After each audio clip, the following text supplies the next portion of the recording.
Naomi Ellison was kicked out of court for speaking the truth.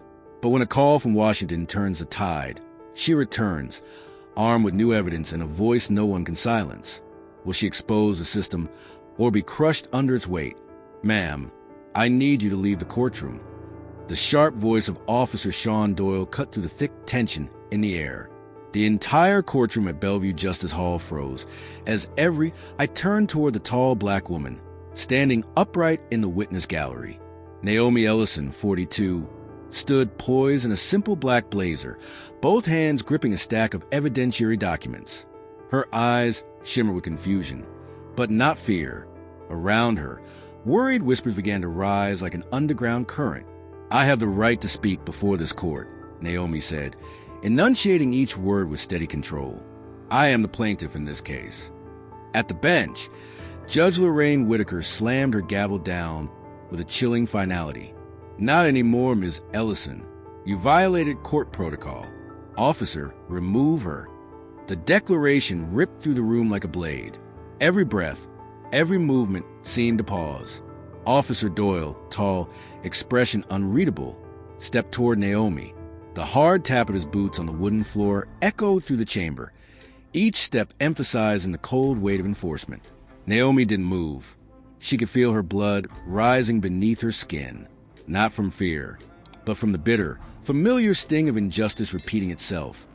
Right here, in the very place meant to symbolize fairness. This is the justice they preach. The question screamed inside her head, though her face remained calm. Let her finish.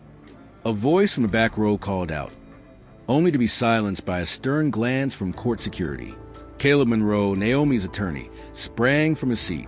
"Your Honor, my client is simply trying to present new evidence.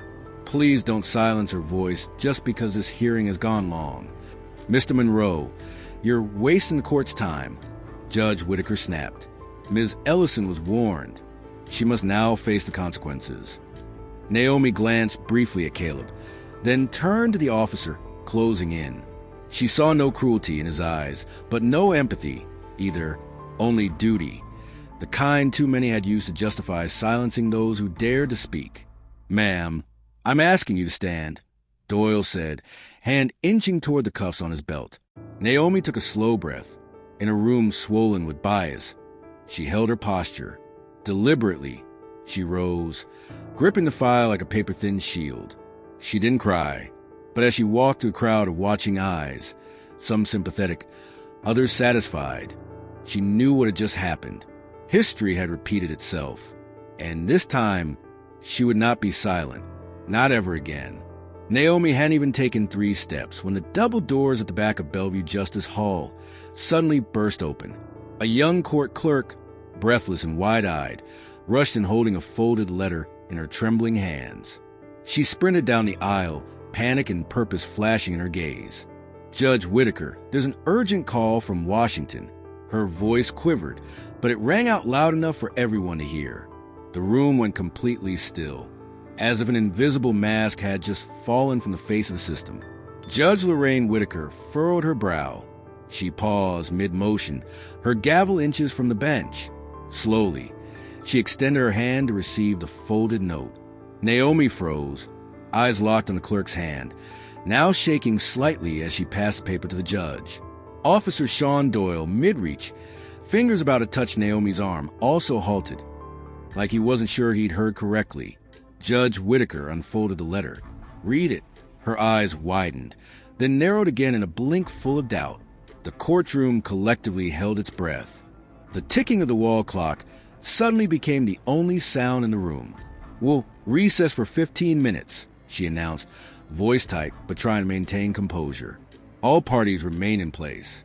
Officer, I need to see you in chambers. Now." Naomi turned to look at Caleb Monroe, the attorney who had stood up for her only moments before. He nodded, tilting his head slightly as if to whisper, "Something's happening." Doyle swallowed hard. He stepped back from Naomi. For the first time that day, his eyes clouded with confusion. "Who gets a call from the White House over a civil case?" Someone in the gallery murmured. Naomi didn't know the answer, but she knew this wasn't random. She tightened her grip on the folder in her hands. Every sleepless night, Every worn-out photocopy. Every moment her voice had been dismissed, ignored, belittled. Someone, somewhere was finally listening. Outside the courtroom, the judge's chamber's door clicked shut. Inside, quiet murmurs filled the space again.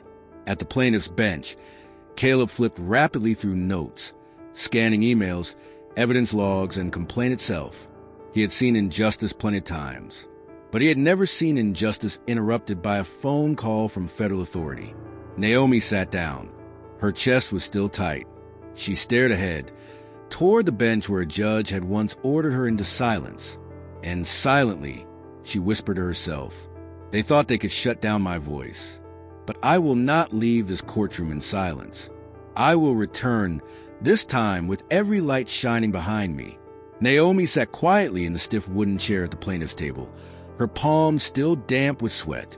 Outside, a faint ray of sunlight filtered through the tall courthouse windows, casting a narrow beam across the stack of papers in front of her. In that light, the file looked almost like a blade, thin, sharp, and threatening to anyone afraid of the truth. The call from the White House might have shifted the momentum, but Naomi knew better. If there was to be any victory, it wouldn't come easily. She was far too familiar with delay, evasion, and words wrapped in professional tones but laced with discrimination. From the time she was a little black girl growing up in the South End neighborhood on the west side of Bellevue Heights, Naomi had learned to observe in silence, to survive. Her father died young. Her mother worked 2 jobs just to support Naomi and her sister. Dinner was often cold fried egg sandwiches on white bread. And the most important lesson her mother ever taught her wasn't in a book. You'll have to work twice as hard just to be seen as half as capable. Naomi never forgot. She studied hard, endured the teasing about her hair, her skin, and the way she didn't talk like the others. She earned a full-ride scholarship to college, graduated, landed a job at Borealis Strategies Incorporated, a prestigious advertising firm. For a while, it looked like things were changing, but they weren't. She was called too intense in meetings, not quite aligned with the brand image. She was overlooked for promotions despite outperforming peers. And one moment stood out. A director once laughed and said, "You should smile more.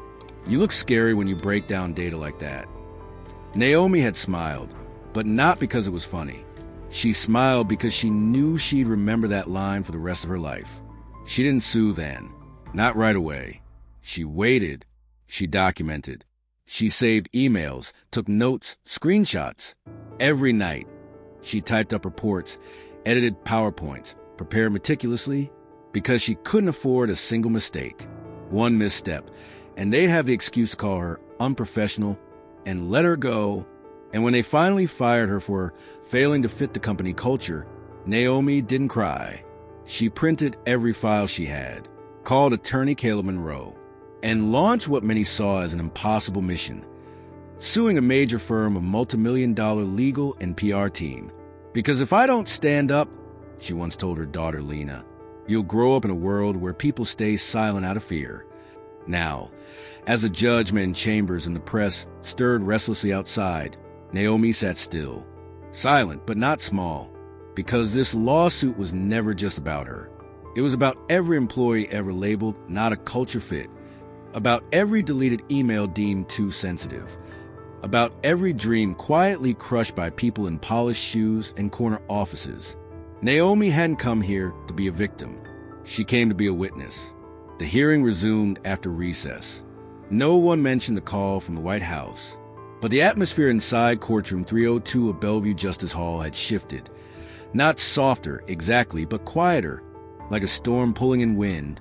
Judge Lorraine Whitaker entered with an unreadable expression, lips pressed tight. She said nothing to Naomi, just nodded once, signaling for the attorneys to proceed. Dylan Price, lead counsel for Borealis Strategies Incorporated, stood with a composure so smug it bordered on absurd. His slate-gray designer suit held not a single wrinkle, and the gleam of a Swiss watch on his wrist caught the light like a blade. "Your Honor," he began, voice half courtroom address, half Broadway monologue. "We've heard quite enough from Ms. Ellison. Her materials are a vague assortment of unverifiable claims. A stalled career is not proof of discrimination. It's a common occurrence in a fiercely competitive industry like marketing. Naomi didn't flinch, but her attorney, Caleb Monroe, tightened his grip on his pen, cheeks burning red. Dylan turned directly toward Naomi now. And let me add this. If this is a calculated attempt to secure a hefty settlement by spinning a personal grievance into a social crisis, then it's a shame for everyone who's placed their faith in her. A wave of murmurs rippled through the back rows. Naomi rose to her feet. "Your Honor," she said, her tone calm but resolute, "I request the right to respond." Judge Whitaker looked up, her eyes frosted with disapproval. "Ms. Ellison," she said, "this hearing is not a stage for emotional speeches. This is a forum for evidence. If you interrupt again, I will be forced to—" Thud. The sound came from the rear of the courtroom. A woman, around 40, wearing a pale blue blouse, had stood. Her face was visibly shaken. "Apologies, Your Honor," she said, her voice steady despite her nerves. "My name is Jasmine Alvarez. I was once an intern under Ms. Ellison's supervision. I have evidence that was never submitted, an internal email in which she was criticized as being too urban to work with high-end clients. I've held on to it for 3 years, out of fear of losing my job. But now, I can't stay silent." The courtroom fell still. Caleb turned to Naomi, eyes wide. Dylan Price stammered, "Your Honor, this witness hasn't been disclosed." Whitaker raised her hand. For the first time in the hearing, she hesitated. Naomi looked at Jasmine. Something passed between them, silent, unmistakable. One woman had been quietly silenced. The other had just chosen to stand up. Naomi inhaled deeply. Whether the judge admitted the testimony or not, she knew one thing for certain.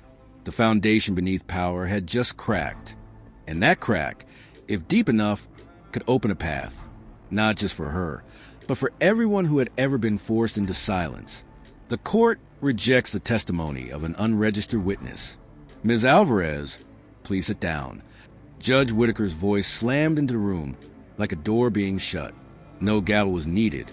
Her tone made it clear. Truth that arrived uninvited had no place here. Caleb Monroe immediately objected, citing the right to respond and the urgency of the newly revealed evidence. But all he received was an icy dismissal. "Mr. Monroe, I've been more than patient. Continue to interrupt, and I'll hold you in contempt." Naomi stood frozen, jaw clenched tight. She could feel the heat rise up her neck. Her cheeks flushed, not with shame, but with fury. She suddenly stood. "She's a real witness." "Please, Your Honor, let her speak," Naomi pleaded, her voice catching in her throat. Whitaker's stare was frigid. "Ms. Ellison, this is not the time for emotional outbursts. One more interruption, and I'll have you removed." A pause. Then the gavel struck, once hard. "Ms. Ellison, I am ordering you to leave the courtroom." The decision was made. Final. Irrevocable. A beat of stillness. Naomi turned to Caleb, needing confirmation that she'd heard it right. He could only shake his head, the pain unmistakable in his eyes. Officer Sean Doyle, still stationed near the door, approached. His face was masked professional neutrality. But Naomi saw it, the flicker of reluctance in his eyes. "Ma'am," he said softly, "I need you to come with me now." He touched her elbow gently, just enough to guide, not to force. Naomi didn't resist. She walked in silence, every step feeling like stone. With each footfall, she passed a gallery of stairs, some sympathetic, some judging, some indifferent, and the worst, apathetic. A white woman in the back row pulled out her phone and started filming. "Don't record her," Caleb snapped, turning toward her. Startled, the woman closed her phone, but the damage had been done. The image of a black woman being escorted out of a courtroom by a police officer would be edited, misinterpreted, and spread like wildfire. Naomi felt herself being written into a story that wasn't hers. As she passed Jasmine Alvarez, the quiet woman who had dared to stand, Naomi gave her a small nod. They exchanged no words, but their eyes said it all. "I see you, and I won't forget." The hallway outside was cold and sterile. Naomi leaned against the wall, trying to steady her breathing. Officer Doyle took a respectful step back, no longer touching her, but still standing guard. "I wasn't trying to make trouble," Naomi said quietly, still facing forward. "I just wanted to be heard." Doyle didn't answer. He pulled out a small notebook and began jotting something down. Naomi gave a faint, bitter smile. "Writing something down?" she asked softly. Black woman, too resilient to ignore. Doyle looked up, meeting her eyes for the first time. He opened his mouth as if to say something, but then didn't. Naomi turned her face away. A voice echoed in her mind, something her mother once said after being fired for asking to work overtime. Not everyone in power understands justice, but that doesn't mean justice doesn't exist. Naomi took a deep breath. The fight wasn't over. Only this time, it would start outside the courtroom doors. The door to the courtroom had barely been closed 5 minutes behind Naomi when Officer Sean Doyle received a crackle on his radio. Doyle, back to the judge's chambers. "Now!" He frowned, switched off the device, and knocked on room 3A, where Judge Whitaker had retreated after ordering Naomi removed. He didn't expect what he saw inside. Whitaker was standing, phone on speaker. A man's voice, firm and direct, filled the air. "We've received a report from the Department of Justice." The voice said flatly, no small talk, no preamble. A citizen named Naomi Ellison was removed from a courtroom mid-hearing during civil proceedings related to racial discrimination. The voice continued, "We understand this is a local civil matter, but has now been flagged for federal monitoring under civil rights violations." Whitaker shot a glance at Doyle. Her complexion had turned noticeably pale. "We strongly advise," the voice pressed, "that she be invited back to court with full respect and given a complete opportunity to be heard. Failure to do so may severely impact judicial review at the local level." The call ended. Silence settled like a heavy curtain. "Did you hear that clearly, Doyle?" Whitaker asked, her fingers anxiously twisting the sapphire ring on her right hand. "Yes, Your Honor," he replied, then turned to leave, his posture straight, but the ground beneath him felt altered. Naomi was still standing in the cold hallway, her back against the stone wall. One hand clutched the file folder. The other held her phone. The screen lit up, though she hadn't sent a message. She wasn't texting anyone, just holding on to something, anything that she could control. Then Doyle returned. His footsteps were softer this time. "Ms. Ellison." He stood tall, his hand resting lightly near his belt, but the sharpness in his eyes had softened. Naomi looked up, suspicion unhidden. "Judge Whitaker has requested you return to the courtroom immediately." "And the reason?" Naomi asked, eyes narrowing. Doyle hesitated for a beat, then lowered his voice. "There's been intervention. From high up, Washington. I can't say more. But you've been requested to return, with full respect." Naomi didn't respond. She simply looked at Doyle, measuring every millimeter of expression on his face. Then quietly, "This time I walk in front." And she did. Doyle stepped aside, opening a clear path. There was no arm guiding her, no escorting grip, just Naomi's footsteps echoing confidently across the marble floor, each strike a sound line redrawing the space between erased and acknowledged. The courtroom doors opened again. And this time, Naomi Ellison didn't just return. She was summoned by the very pulse of justice. She walked back to the plaintiff's table like a reverse gust of wind, not violent, but undeniable. No one spoke, but something had shifted in the walls themselves. The tension, the watchfulness, the uncertain sense of who held the power now. Judge Whitaker looked up. Her voice was noticeably lower, her posture more measured. "Ms. Ellison, please take your seat." Gone was the icy condescension. In its place, caution. Caleb Monroe stood quickly, seizing the moment. "Your Honor, with the court's current permission, I'd like to present newly received evidence. This is a verified chain of internal emails from Borealis Strategies Incorporated, authenticated through the company's server." A courtroom technician stepped forward and connected the projection system. On the large screen behind the judge, the emails appeared line by line. "Naomi is too urban for this client. They expect a more refined presence. I don't want her leading the pitch. Can we assign someone who doesn't bring cultural tension? The air left the room. The silence was suffocating. A soft, "Oh my God," came from the audience rows. Naomi clenched her hands together. She had read those words dozens of times. But seeing them now, public, projected for all to witness, it tightened her chest as if it were the first betrayal all over again. "These emails," Caleb said, voice steady, "were exchanged between senior executives, right before Ms. Ellison was pulled from a key project and subsequently terminated. Dylan Price, counsel for the company, shot up, 'Your Honor, these are selective excerpts. They're out of context and misleading.' Whitaker raised a hand, cool and sharp. 'I'll determine that after I've heard everything.' Caleb turned to Naomi. 'Would you like to speak?' Naomi stepped onto the witness stand.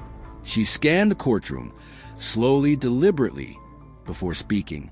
'Those words up there,' she said quietly, 'that's how they said I didn't belong.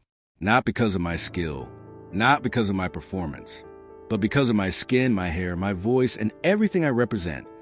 A beat of silence. Then, suddenly, the courtroom doors swung open. A middle-aged man in a dark suit strode in, his eyes fierce with purpose. Behind him, 2 journalists followed, their cameras small and concealed, but unmistakably rolling. Naomi recognized him instantly. Hank Delroy, former creative director at Borealis Strategies, who had abruptly resigned after a vague, internal conflict. Delroy spoke before Judge Whitaker could stop him. 'Your Honor, I know I'm not on the witness list, but I can't stay silent any longer. I was the one instructed to minimize Naomi's presence on major counts, and I was the one who pushed back, then resigned because of it.' No one moved. No one dared. Delroy walked to the evidence table and placed a small USB drive on top. 'On here is a full recording of an internal leadership meeting. If this court wants the truth, it's right here.' Judge Whitaker froze. She stared at the USB as if it were a live explosive sitting on her bench. Naomi returned to her seat, her eyes burning, bright with clarity. No slogans, no pounding fists. The truth had just kicked the door open, and it didn't ask permission. The USB was loaded into the courtroom system. A male voice crackled over speakers. Clear, direct, impossible to deny. 'I don't want Naomi leading the pitch. She's too blunt. And we need someone more palatable, less, political.' A second voice chimed in with a scoffing laugh. 'You mean less black?' The entire room locked into stillness. Judge Whitaker's composure slipped. She rubbed her temples, like the weight of the moment had landed squarely on her conscience. Her face had lost its chill, replaced now by something closer to uneasy awareness. She knew what this meant. She knew who was watching. Outside, reporters pressed against the courtroom's glass doors. Local news had arrived. A headline ticked across the screen in the back of the room. 'Naomi Ellison, racial discrimination case gains national attention. White House monitoring closely.' Inside, after nearly an hour of fierce back and forth between legal teams, the jury sent a note to the judge. 'No need to prolong this trial. The documents, emails, recordings, and testimonies have spoken. We are ready to deliver our verdict.' Caleb Monroe stood, his expression calm, but his eyes lit with conviction. Judge Whitaker gave a slight nod, then turned to Naomi. 'Ms. Ellison, this court acknowledges that this case reveals serious indicators of systemic racial discrimination. Based on the agreement reached between parties, the court recognizes the terms of the settlement as legal and binding.' She paused, then pronounced, 'Naomi Ellison is to be awarded $3.2 million USD in damages, plus full legal expenses. Borealis Strategies Incorporated is ordered to undergo mandatory internal oversight for 2 years under the supervision of a third party appointed by the Department of Justice. The company must also issue a public apology and commit to comprehensive reform of its HR policies.' The courtroom rippled, then erupted like a firecracker. Naomi closed her eyes. She didn't cry, but her chest rose and fell like waves beneath the surface. Caleb rested a hand on her shoulder, just a gentle squeeze. They had walked this road together from day one, and this victory didn't belong to Naomi alone. It was a voice for every person who had ever been silenced. 2 days later, Naomi appeared on national television, seated across from the anchor of Morning America, dressed in a deep navy suit. "Do you see yourself as the face of a movement?" the host asked. Naomi smiled, her voice steady. "No, I don't represent everyone, but I know what it feels like to be pushed aside for being yourself. And if I've opened a door that others can walk through, then this isn't my victory. It's ours." At Borealis headquarters, a new CEO replaced the executive who had been removed. A company-wide internal memo pledged a zero-tolerance policy on racial discrimination, with oversight from independent civil rights experts. People who once feared speaking out, like Jasmine Alvarez, now sent thank-you notes to Naomi. They were stepping forward, sharing their stories on professional forums and in company town halls. Back in her 14th-floor apartment in Bellevue Heights, Naomi stood by the window, watching the sidewalk below. A soft breeze moved through her hair. She texted her daughter, "We did it, Lena, but this is just the beginning." The last rays of daylight stretched across the street below, and for the first time in years, Naomi knew she no longer lived in the shadows. Less than 3 months after the historic verdict, the name Naomi Ellison was no longer just attached to a lawsuit. She had become a living symbol of change, not because she won, but because she didn't stop after winning. At a National Diversity and Inclusion in Business Summit in Washington, D.C., Naomi took the stage to sustained applause. Behind her, on a giant screen, was a headline: "Justice doesn't come from systems. It comes from the people brave enough to fix them." Naomi wore a charcoal gray suit, her hair pulled back neatly, her gaze as sharp as the first day she walked into courtroom at Bellevue. But this time, she wasn't there to defend herself. She was clearing a path for others. "My case was never the end," she said, her voice echoing clearly through the mic. It was only a single frame in a much larger picture. Racism doesn't always shout. It's often quiet. A look, an unanswered email, a promotion that never comes without explanation. She paused, scanning the audience. Hundreds of people, executives, HR professionals, attorneys, students, sat in silence listening. "We can't fix a system just by shouting at it from the outside," Naomi continued. "We have to step inside, learn the rules, and then rewrite them." Shortly after the lawsuit, Naomi and attorney Caleb Monroe co-founded Equipath Consulting, a firm helping businesses build truly equitable workplaces. They didn't just offer training. They built internal auditing systems, defined progress by measurable data, and held leadership accountable. In just 6 months, Naomi had helped over 10 major companies confront internal bias claims. Some companies initially refused, saying she was too intense or hard to manage. But after Borealis lost its CEO, stock value, and public trust, they started to listen. Soon, Jasmine Alvarez, once the young woman who stood up in court, was now a mid-level manager at a media company. She invited Naomi to speak to her entire staff, then connected her to others who had once stayed silent. And then the dominoes started to fall. Former witnesses spoke up. Former victims told their stories. No longer whispers at the coffee machine or anonymous emails to HR. They stepped into the light, and Naomi had been the first to step forward. She didn't call herself a hero. She was still a single mom to Lena. She still got up early, still drank black coffee, still got nervous before every speech. But now she knew, courage isn't the absence of fear. It's walking toward justice, even when your hands are shaking. One crisp autumn evening at Georgetown University, hundreds of students, activists, and business leaders gathered in the Honor Hall to recognize Naomi Ellison, the woman who turned a personal lawsuit into a national spark.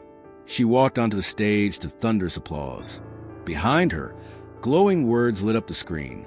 Justice doesn't just happen. It is a result of courage. Naomi stood at the podium, scanning the room. She began without notes. "Thank you for being here. But I'm not here to be celebrated. I'm here to remind us the system doesn't change if we stay silent. No one's going to lay justice out on a silver platter. You have to demand it. You have to rebuild it from the broken promises they left behind." She paused. "I'm not special. I'm just a black woman who once got kicked out of a courtroom for speaking the truth. But I stood back up. I came back. And I turned that pain into action. Her eyes met the faces in the crowd. Students, professors, workers, people still fighting in the quiet corners of the world. Each of you has a choice, to watch or to step in. And if you choose to step in, remember this, you are not alone. She placed her hand over her heart. We don't have to wait for things to be perfect to speak up, because when one person finds their voice, many others find theirs too. The applause was thunderous. And when Naomi stepped off that stage, she didn't walk away like someone who had finished her mission. She walked down like a woman at the beginning of a new revolution, armed with truth, conviction, and a courage that refused to be silenced.